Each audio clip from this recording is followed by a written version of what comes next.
Welcome to episode 5 of Clash Me Anything. This is the show where I interview the top players and content creators around the Clash of Clans universe to answer questions that will help you level up your game. Now, today we've got a base builder version, and I'm very excited because we're going to get to talk to some amazing guests, including eVision from 11 Original. Hi, eVision. How are you? Hello. We also have Trickey from OneHive. Trickey, how's it going? Yeah, not too bad. How you doing, guys? And we have Stephan from Tribe Gaming. Welcome, Stephan. Hey, thanks for having me. So we had an incredible August qualifiers where we got to see amazing wars, but at the end of the day, there were only 2 teams that walked away with the gold and the silver tickets. Now, guys, I'm wondering if there were any surprises there for you. Trickey, what do you think? As a veteran of OneHive, was there a surprise here? I think if you're looking at the season at the start, I'd say that the lineup was probably a surprise. Maybe the 6 clans involved, there were some surprises. But when the meta is where it's at, where the air attacks are so strong, it really favours the clans that have come out on top. And how about for you, Vision? You're doing a lot of the base building for 11 Original and have been with them for quite some time, as well as playing against these 2 teams. Are there any surprises for you in this? Not really, no. We've played before against both of these teams and they definitely deserve their spot. From my experiences with both teams, I can definitely say they deserve their spot there. Yeah. They had an amazing turnover with their attacks, but also their base building. Now, base building is a huge thing in this current meta right now, and I had the opportunity to speak to 2 of JX Tiger's base builders, Gake and Guanshan. So let's take a look. I'm joined today by Gake and Guanshan, 2 of the base builders for JX Tiger. Welcome, guys. Great to have you here today. It's an honor to be invited here, and we're happy to be the guest in this channel. Wonderful to have you both. And I'm really excited to talk about this base building process. I mean, base building is definitely a cornerstone in the game, particularly during this current meta where it can be so hard to hold a defense. So how does it feel to know that you're responsible for helping your team make it through the qualifiers and get that golden ticket? For me, happy and grateful for the golden tickets. Shout out for everyone in the team. It's outcomes of our hard working. I do think that good base consists of 40% of dream work, 50% of testing on traps, and 10% of luck. Thank you. And Kaka. Yeah, when I saw our team eventually got the golden ticket, I felt extremely thrilled because it always feels like a gamble for me when my bases are used in a match. So seeing my bases helped my team just feels like winning the lottery. Yeah. Yeah, I like that you have it down to a science as well, Guanshan. I think that's absolutely incredible. And you know, that's kind of the secret sauce there for the team to really help them power through. And it was such an exciting qualifiers to watch. So kudos to you guys. Now, we're here to talk about bases, and the biggest question that I think we see from a lot of people is, where do I start? So what are some basic tips that you could give to help new base builders? I just want to say a new builder must watch more and learn more. Then might start to do it. Builder must know well and understand with most of the strategies and attack skills, or at least know them. This is because you only can build once you understand it. Other than that, builder also need to have a deep understanding on traps. Try to increase the efficiency of traps. What I mean is effective utilization rate, fair distribution, and understanding the current meta. Current meta is also another point. Speaking of the meta, what kind of trends are you currently seeing in base building, particularly with those traps? Because I think more times than not, traps are the things that we are seeing to help defend. The trend in this meta. On behalf of current meta, I personally think it's not friendly to Queen Charge Hawks and Queen Charge Hybrid. This is because there is no new level for Hawks and Manors, but most of the buildings have increased HP, right? So it's an indirect weaken to the Hawks and Manors. Since then, most of the teams shift the giant bomb and sprint trap to defend other strategies. And in this current meta, Dragon is so strong. And any particular trap placements that you can recommend to try and help defend, like just the slightest bit against those dragons?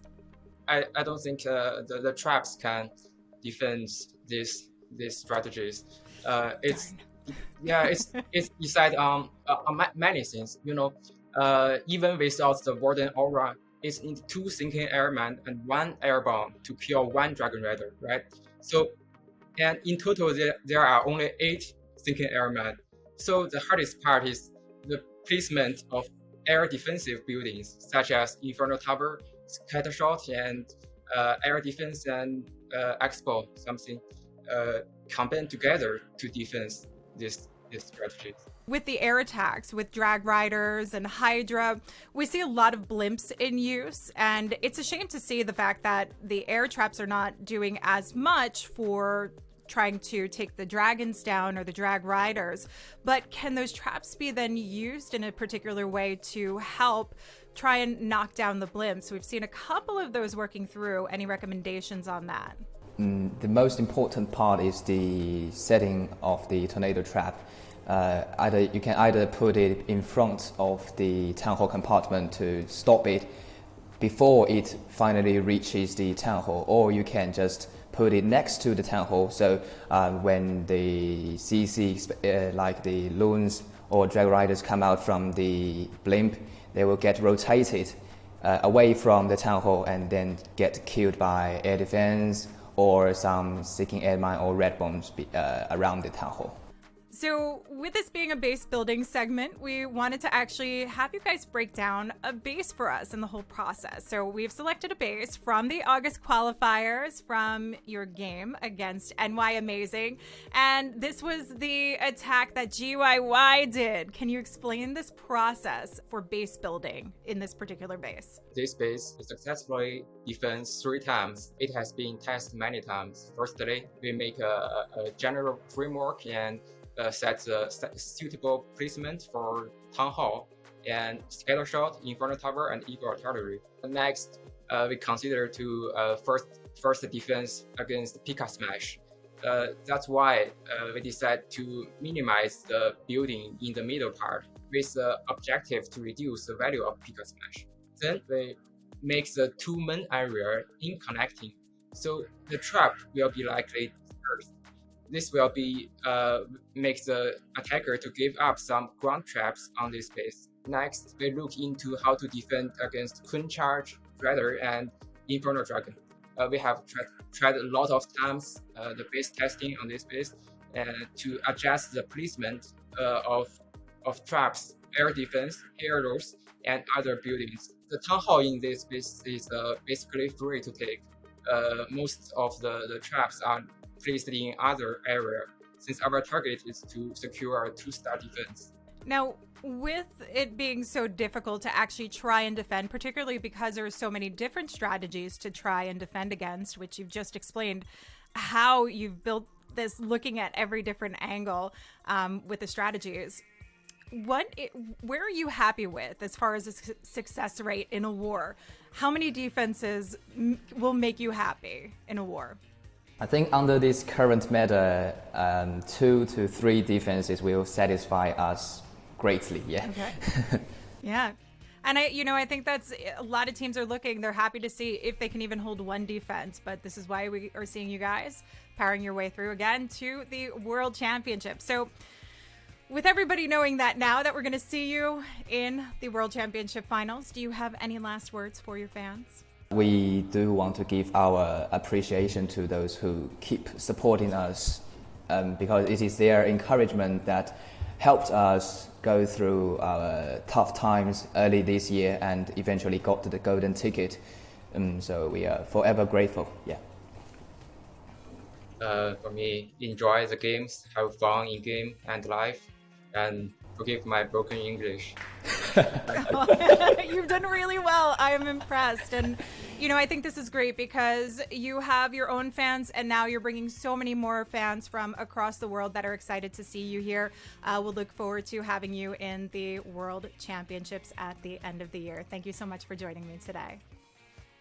So great to hear from the base builders over at JX Tiger, some valuable information, but we want to hear from you guys as well. And let's talk basics of base building. Now, what's the first thing that you think of when you start base building? So first of all, when I start a new base, I'm thinking of a general idea. So for example, if I want to defend dragons, I think, what could I do so that the attacker does the attack that I want him to do? So the defense. For example, you can bait many people because they like to send their heroes into the eagle and send dragons next to them. So you can put traps against that and just have a general idea what you want to do. For you, Vision, where's the start off point for you in base building?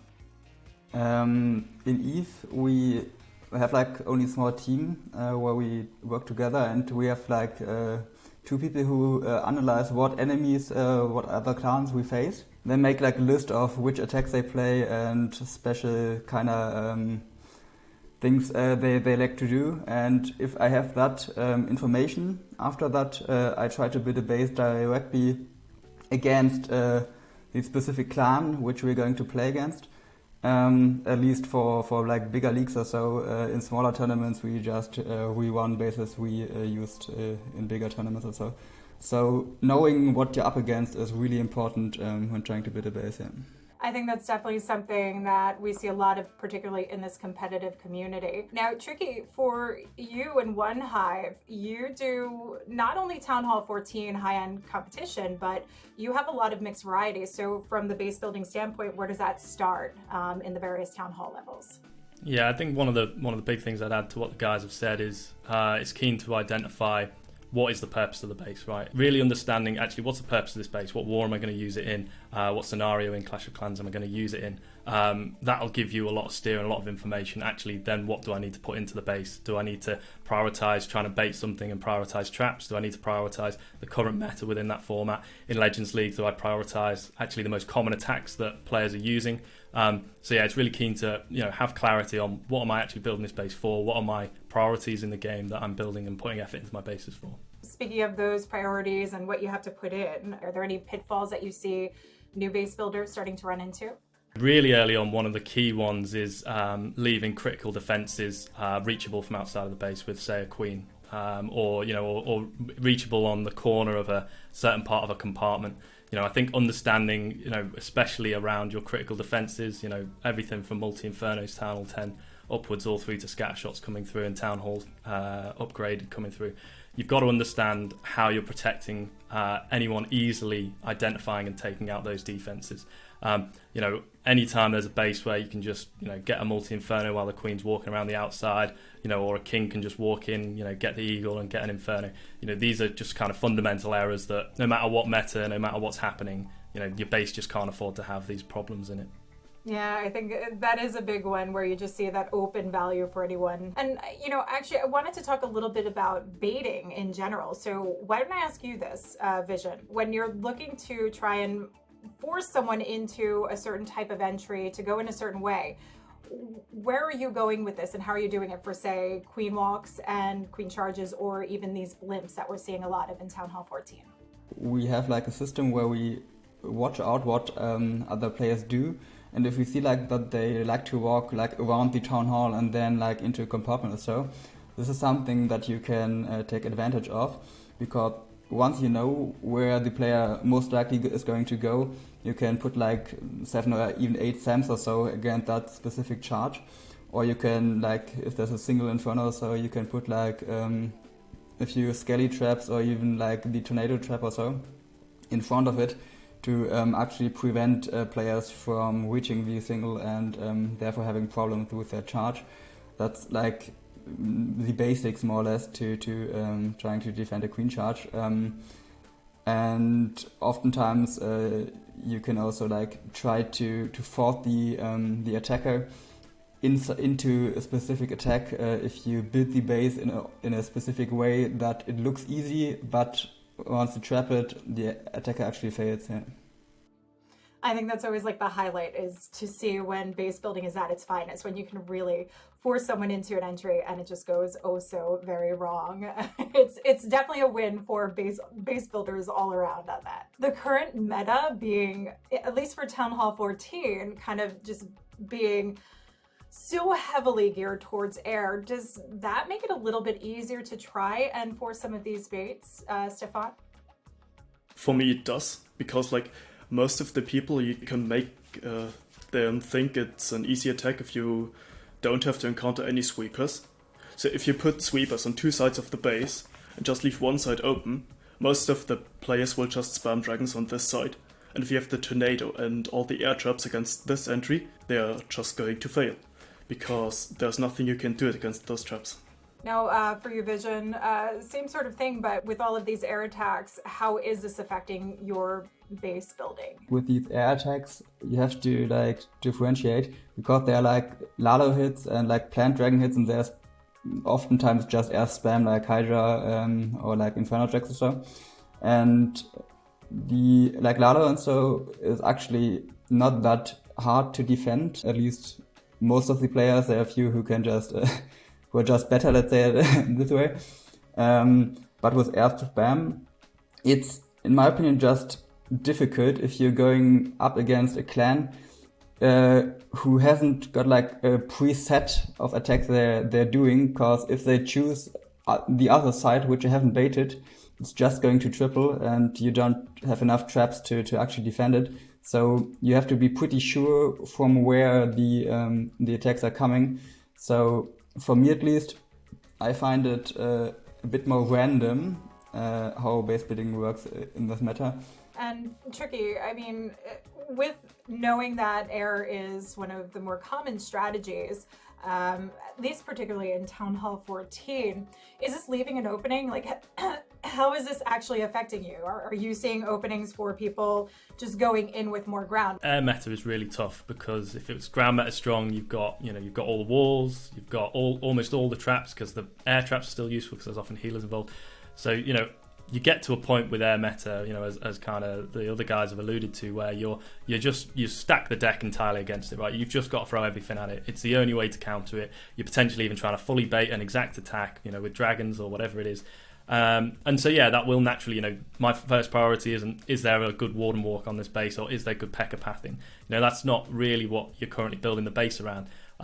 You'd still, because air is so strong, I'd probably still rather people are doing those ground attacks, because we have still got the ground traps. They are still being utilized to try and stop it, so they are still available to you. So you probably would still prefer people are doing those attacks, because they probably have a better chance to fail. But when the options are there, yeah, definitely it starts to allow people to use those attacks, because the bases really aren't defending them.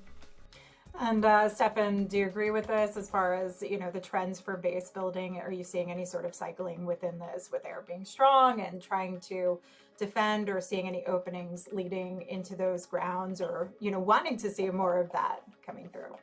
Yeah, definitely. Because right now, many experienced players play spring tracks against headhunters or ice golems and so on. So that means you don't have any spring traps for Hogs and Hybrid. Hogs and Hybrid just can't die if you don't have any spring traps against them, so it's an easy triple. Let's talk about how you guys actually test this. Base testing is a huge thing. This is the way that you find out if these bases, theoretically, are going to work, you hope. What is the process for testing bases in each of your teams? Vision, why don't we start with you? What's 11 Originals process here? We have a few guys who build a few bases, but for me, I build most of them, and I post the bases in a specific channel, and then the whole team makes plans on the bases, according to the attack the other clan does. And once we have a few different strats we want to test on these bases, we just meet up in a clan and try them, and from there on we tweak the bases and try to make the baits more it's more likely that people are actually going to run into them. Trap placement and so is really important. Yeah. And for you, Trickey, what's the testing process like in OneHive? How long does it take you guys? In terms of length of time, it really depends. I mean, I think you make a decision quite early if we need to scrap that base, it's got to go, it's just not good enough. If actually something's really worth keeping and worth working on, the tweaks can last probably anything 3 to 5 days, and then the traps can constantly be changed for a base and constantly reused and constantly used elsewhere. So there's kind of a never-ending cycle of trying different trap variations until the meta changes, and then your base is rubbish. So. Stephan, for base building in general for you guys, what is that process like? And are you even opening it up to other clans to test out, since you're doing this, typically this base building, as has been mentioned, is done specifically for certain wars? For me personally, I have some friends that I can send the screenshot without traps to, and they think of plans. For example, if I build a base for tribe, I'll just send it in their Discord without traps. We gather some plans, and as soon as there's enough, we just test it. It's basically the same as with the others. Just test the most obvious plans, see if you can defend them, or if you need to tweak something, and then just see how it goes. So Trickey, I want to ask you this. What's the general difference between the way you're base building for Legends League versus, CWL, the Clan War Leagues, or any other league that you're working in? Let's start with a 2-attack format. So I think in that format, I'm more pushed towards, you have standard base, 24 hours, a lot of time to attack. I'd always push to a really just solid base, not one necessarily with too many baits, but just something that has a shot of, getting a couple of defenses. It's just really solid, really hard to beat. You go into the 1-attack format, and the guys have talked about it. I think that pivots towards knowing who your opponent are, having different base options, different trap variations for specific attackers who have specific attacks, and understanding they only get one shot at it, right? So you may want to try and bait some elements that, could cause a 1-star or could cause a lower percent or just cause the attack to fail. Legends League is really unique, right? Because there's specific armies and specific troops being used at different layers of it. So you kind of got to be partly aware of where you are in Legends League and how well you're doing and what the attacks, low in Legends, it's a lot of E-drags, but you don't necessarily see that right at the top of Legends League.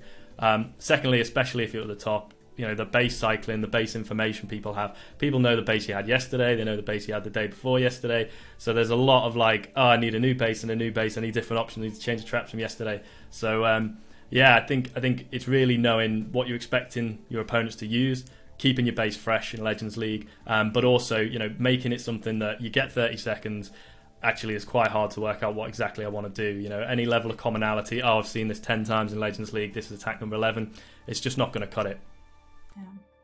And any other thoughts on that, Vision? And Stephan, why don't I ask you, Stephan, any differences that you feel there are between the Legend League spaces? What kind of pointer can you give to soon to be new coming base builders out there? So I think the biggest difference is that in bases for Worlds or other big tournaments where you know your enemies, you can directly analyze them and look at hits they've done before and just bait them. But for example in CWL, if you're in Champion 3 or something, you don't have to worry about a Skelly Donut Lala or a Sepp Lala or anything like that, because no one is going to do it. So you don't have to worry about those things and just defend more common hits like Dragons and Blizzard for the Town Hall and easy charges. And Vision, for your base building between the differences of Legends League, Clan War Leagues, and other leagues? Try to stack your traps probably more often than not to defend specific hits. And if you don't know your attacker, you have to balance the traps around the base better, and that's why in CWL and Legends League most often symmetrical bases work better than non-symmetrical bases. And if you build a base for Legends League or so, just run the base. If it works, it works. If it doesn't, try to see what attacks people play on it, and then bait the specific attack which gets played most of the time. That's the way I go in building legend bases, yeah. Let's do a little bit of review, because we had these bases that, we've been talking about theoretically, but let's actually take a look at some physical bases from the August qualifiers and get your thoughts of any improvements that can be done. We have a couple of different screenshots that you can take a look at, and why don't we take a look at Vic's base from JX Tiger here from the August qualifiers. What are your thoughts on this? Any room for improvement? Yeah, I think from my perspective, one of the things that's really interesting is springs for so long have been used for hogs, been used for miners, been used for, maybe for Yeti Smash to try and catch a Yeti. Catching an ice golem with a spring is massively valuable. It uses nearly all the power of the spring, and where people are doing these cheap entries, or even drag bat where the ice golem can maybe be picked up by the wizard tower. Getting springs in those positions is really key. So I think I've just looking through these bases, easy to say once you see it with the traps, but one of the big things I took away, I thought it's very interesting how aggressive they've gone with springs. Maybe I'm being a bit too careful with my springs. Maybe I need to get even more aggressive. They're all around the outside, all trying to protect the external buildings. I think that's the great thing about, seeing so many different teams coming through into the World Championships, because it gives you the opportunity to see the different perspectives from base building and maybe fine tune things here and there. What about for you, Vision? Anything that you see in particular that stands out or that you find room for improvement on? For my personal feeling, like the eagle and the queen or so are not trapped enough for Sui there and potentially like air spam from another side. But in general, the base, at least I think, though, looks pretty good and is probably going to defend pretty well. And Stephan, why don't we actually take a look at Kyungren's base here, the second base that we have to put up. Anything that you see that is a weakness for this that you would change, or anything that you notice that is something you might not have thought about? I like how he protects the queen at 10 o'clock with all those springs and Teslas and giant bombs, because it seems like the queen is really vulnerable, but with those traps she isn't anymore. One thing I don't like is that the RC and the queen are really close to each other and the king is not between them. So if you send headhunters to one of them, they are going to go to the other and just kill it instantly. If you have the king between those, the headhunters get stalled up on the king and just can't get that much value. Anything else that you notice on there, Trickey? Or do you agree with those points? No, I agree with those points. I'd say the only thing, and it's maybe a month ago it wasn't as much meta, but more and more people are seeing if they can use like 8 to 10 sneaky goblins take the town hall. I'd just say on this base there's no gold mines, there's no elixir collectors around the town hall, there's just the 2 storages, so I think possibly it would need testing and checking. There's a lot of traps there, so I don't know how you'd be feeling brave to do it, but I think maybe 8 sneaky goblins could potentially take the town hall here. So that'd be the only thing I'd just at least a couple of gold mines. It tends to put people off. Maybe one more storage in near the town hall might just make sure that's not an issue with the base. So let's take a look at the third base. We have Jones base from JX Tiger as well. And anything that you see here, Vision, that, seems like a vulnerability, or anything that you see as like a very smart move that maybe you wouldn't necessarily have thought of in base building? At the moment, like with these symmetrical bases, oftentimes you get hit like with some sort of Packer Smash or so. And here you have the scatters on the backside, and the potential Warden Walk at like 4 o'clock or at like 8 o'clock doesn't get that much value, which in my opinion is a good part. What I don't really like in the base is that you can zap both sweepers with just 2 zaps. In my opinion, they should be like a bit farther apart so that you don't get that much value. And the traps inside the base, like the mini bombs and giant bombs around the multi-inferno, in my opinion, they should either be at the bottom where the eagle is to make Packer Smash harder so that the wizards get killed faster, or around the town hall to actually prevent blizzards better. And maybe the air defenses are pretty central, so you have to watch out with potential blizzard hits. But overall, I like the base. Like it does seem pretty solid here. Stephan, any other points for that, or do you feel? I like all those airdrops on the core. I feel like it's a really, really stacked core that can defend dragons really well, or smash if it goes through, because all those healers will be gone. What I don't like is that the town hall is pretty free. Like, there's no damage at the town hall, there are no expos and only 2 archer towers. So I feel like the town hall is it could be defended better. I think all in all, they did a phenomenal job at defending and being able to get that golden ticket. Let's take some viewer questions. You know, we've got the community who's reached out. They've got some final questions for you guys. And let's kind of keep this general. So we've got Kana Batia, who asks, how can someone start base building who's never built a base ever?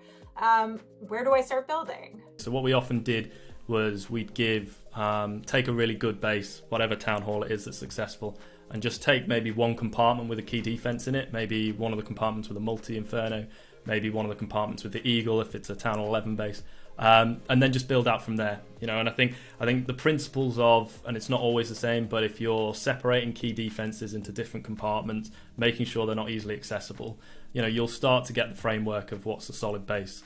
So I'd be comfortable, maybe even take two compartments from a current base if you're really struggling. You know, take what's working and then just let your creativity, you know, try some stuff out, build some compartments off the rest of it, and then get people to have a try of it. You'll start to work out actually the parts you've built are weak, you know, and why they are, or actually you'll come up with some, you know, unique and kind of strong pieces, and actually it'll turn into an okay base. So yeah, that's what we've always said.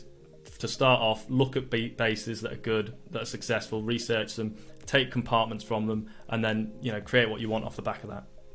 We have Nicholas Sharon Lloyd, who would like to know, what are the 3 most important aspects of an asymmetrical war base?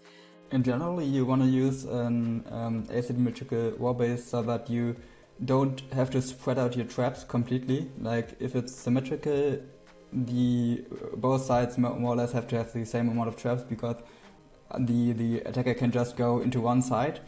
And with an asymmetrical base, it's easier for you to force an attacker to do a specific thing, and you're more likely it's easier for you to trap that specific attack. In general, it's actually quite hard because you can build almost anything. Like there's no like specific rule or so. Anything can work. Like I'd say, don't give up like a blizzard value. Don't give up a zap value in the core. Like don't let your compartments be too easy. Though that isn't so easy for you to sui it with like only queen or king or so. The town hall should be protected. Your CC should be kind of in the middle.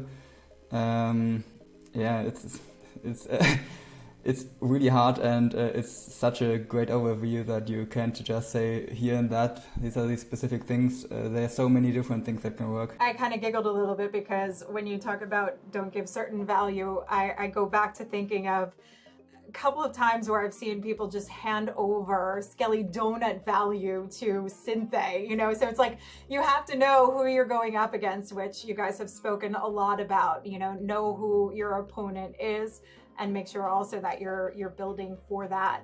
And we also have one from Stone Cat Gaming. He'd like to know, how do you identify the weaknesses in a base? And once identified, how do you approach fixing it? So the first thing is, when you've finished the base, you can just look at your own base without traps and think, what would I do in this base? And then you probably can see the weaknesses. And furthermore, you can ask your clanmates or your friends what they would do and what they think is good or not good. And then you can think if you have to fix the weaknesses or if you can just bait them. Because if there is a weakness that one compartment is too big and you can maybe reach 2 key defenses out of it, you might as well bait a charge in there. Then it's not a weakness anymore.